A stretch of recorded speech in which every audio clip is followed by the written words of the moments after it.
In today's video, we're going to be comparing the Banshee GTS with the HSW upgrade to the Hakuchou Drag with the HSW upgrade, going from LSIA to Paleto Bay. If we look at the map here, we'll be starting down here at LSIA, and we're going to take this general route up through the city, and then we're going to follow that all the way up to Fort Zancudo. Once we're up at Fort Zancudo, we're going to follow Route 68 all the way down to the highway. And once we're on the highway, we're just going to follow that all the way to Paleto Bay. So once in Paleto, we're going to be able to end our route right in this general area. So up first, we got the Hakuchou Drag, which is one of the fastest HSW vehicles in the game, and actually worked real good for this comparison. Now the biggest downside to this motorcycle is its steering. Since it's a drag bike, it is designed to go straight and not turn. But unfortunately, that's a big disadvantage when you need to get somewhere quick and you need to avoid oncoming traffic as well as pedestrians in this situation. Now, this took like 5 or 6 tries with the Hakuchou Drag compared to the Banshee, which was closer to 30 or 40 tries. Because one of the rules I set is if I hit anything that would stall me for at least 5 to 10 seconds, then I would restart down at LSIA. And yeah, I'll just say that I must have scrapped at least 40 or 50 videos prior to this one being made. And the biggest issues I kept running into is right in this general area. Now I could have turned back there and took the highway, but I chose to go up this way because it's more challenging than being on the highway. And this also allowed me to be at full throttle more than once. Now, of course, you could cut seconds off here in a couple of areas, and that was one of the closest calls I had on this run, I believe. I could have had one more up in Blaine County, but I believe that was on Route 68 with the Banshee and not with the Hakuchou Drag. Now, as we come around this corner, this was another area that was hard because it can't really steer, so I had to hit the brakes a little bit harder than I wanted to. No, same with this corner, and we'll see that with the Banshee as well. Now, I know which vehicle came in first, but I'm going to say it was actually pretty close, just considering how long this route is. Now, here on Route 68, I was actually able to open throttle up and actually make some good timing with the motorcycle here. So yeah, the next close call was that dirt bike back there, and for some reason some of the vehicles do slow down in the middle of the road. Just gotta love the AI in this game half the time. As this was one area that I found can be tricky depending on the time of day. If you're not careful, especially at night, there's more traffic.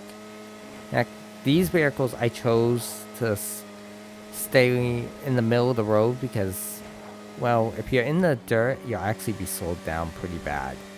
And as you can tell, it allows for quicker turns, and you can see the slowdown right there when I hit the dirt. That actually will lose time, and we're going to ignore that car back there. This was a tricky area right here, and if you want to repeat this, I recommend not taking that route I took right there.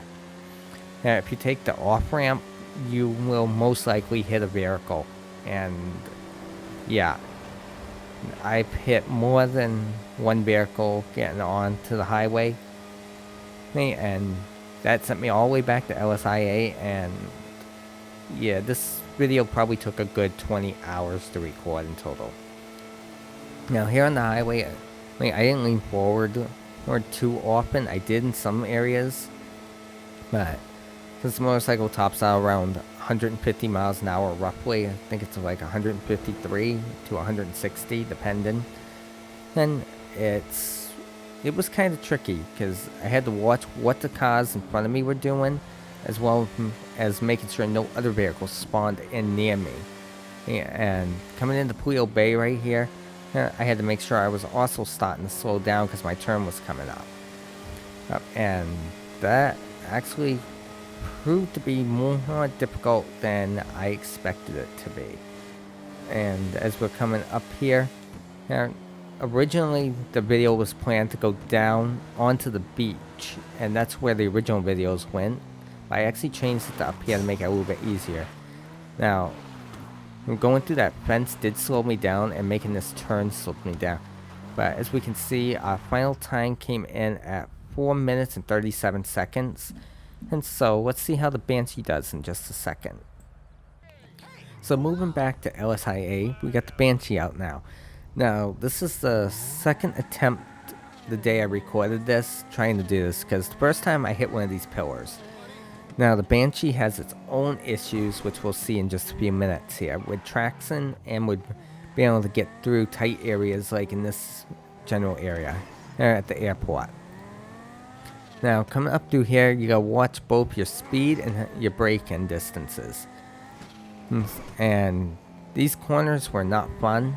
As you can tell, I kept it close to the fence over near the Zero building, and well, that's mostly for the very reason we're about to see here, where the car started to piss-tail, and trying to get through here.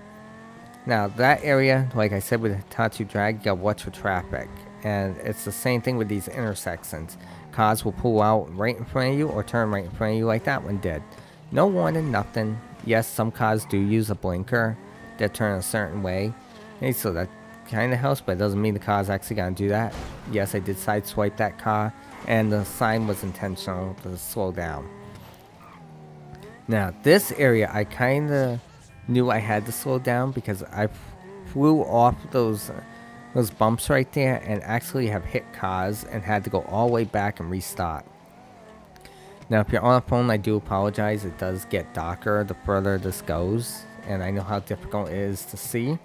Now, through this area, you'll notice I stayed on the shoulder of the road.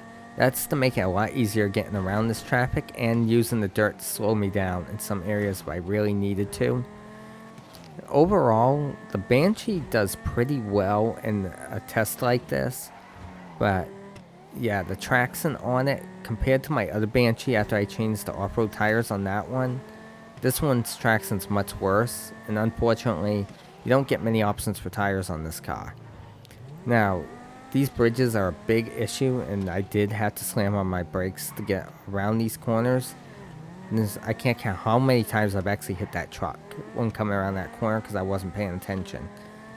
Down here near Fort Zancudo is where it got a lot easier because there was less traffic to deal with, but I still had to watch traffic in multiple areas as well as for a few close calls as I was going through here. And as I'm coming through here, I stayed on the shoulder like I did through the city in some areas in order to help it.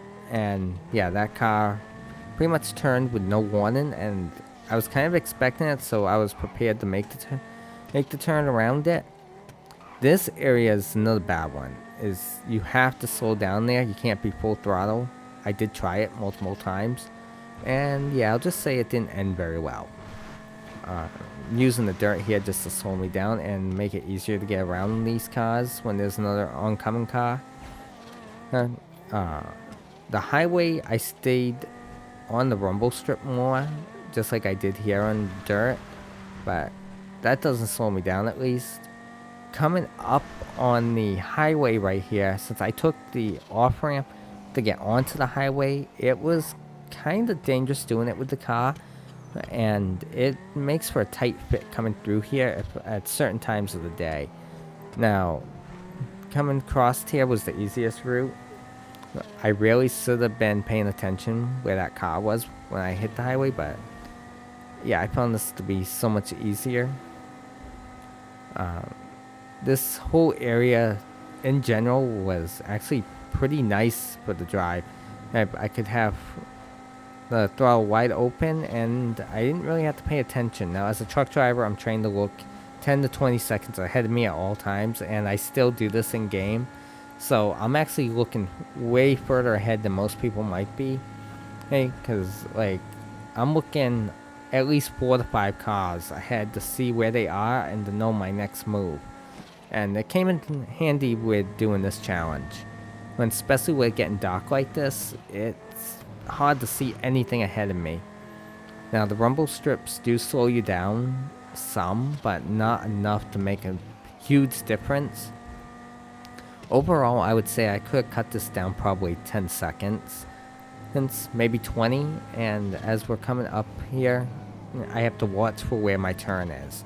And that was not fun, and not like during the day. And yes, I did slow down quite a bit in order to make that turn and go through the fence.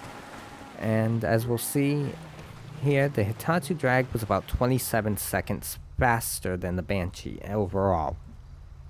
Overall, which vehicle is better to get from LSIA to Paleto Bay, say for a mission or something? Well, if I had to choose, it would be the Hakuchou Drag if I need to get there quick. But if I'm looking to do a mission, say I'm picking up something or I'm going to get supplies or something, then I'd probably choose the Banshee if I didn't have any other vehicles to choose from. And that's mostly because of the speed, and with it being just like a 27-second difference, give or take on that, yeah, I'd definitely choose the Banshee over the Hakuchou Drag. Now, if you found this video interesting and want to see more content like this, be sure to hit that like and subscribe button below, and I will catch you in the next video.